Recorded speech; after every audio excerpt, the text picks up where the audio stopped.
An eye-watering 93% agreed with the German politician who expressed concern that the UK would be a major rival to the EU with regards to trade when the shackles are off and Brexit happens in just 17 days. Of the respondents, 11,791 people said Mrs. Merkel was right to be anxious about the UK and EU going head to head as Brexit opens up an array of trade opportunities with nations like the US, America and Australia to name a few, who have already offered Britain exclusive deals. Meanwhile, just 6% disagreed and believed that the UK would not thrive after Brexit. It represented just 769 people out of 12,706 respondents to the poll. A total of 146 answered don't know, which represented 1% of the ballot. Comments from readers of Daily Express echoed the results of the poll. One participant said, "The Germans wanted us tied up in the EU for that very reason. The same with the French for their farmers. Of course we will thrive. We are British and that is what we do best."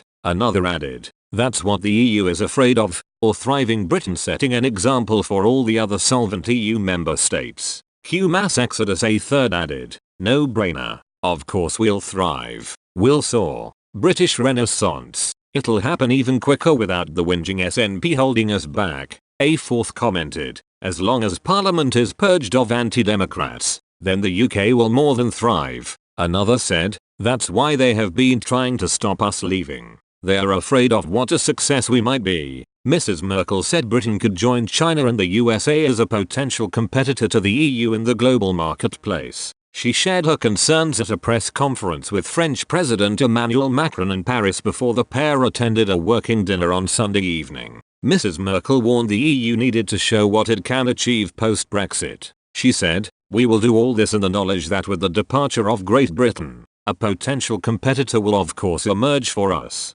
That is to say, in addition to China and the United States of America, there will be Great Britain as well. Here Europe must show what the European Union can achieve. That means we must work faster, work more consistently, and the new European Commission with Ursula von der Leyen at its head should also become operational as quickly as possible." Her words come after a day of drama as the Brexit deadline draws ever closer. The Queen's speech saw the monarch, 93, lay out Boris Johnson's plans for Britain after the Brexit Halloween date has been and gone. She spoke of tackling crime and closing Britain's floodgates to adopt a point-bred Australian immigration system. The EU announced it is ready to continue Brexit negotiations until Wednesday in a clear indication that a deal could be near, and also accepts Northern Ireland can leave the customs union at a time of its choosing in a key concession to Boris Johnson. BBC political editor Laura Koonsberg said earlier. She tweeted, "Crucially EU has agreed negotiators can keep talking until Weds when they normally say something would have to be done and dusted by today.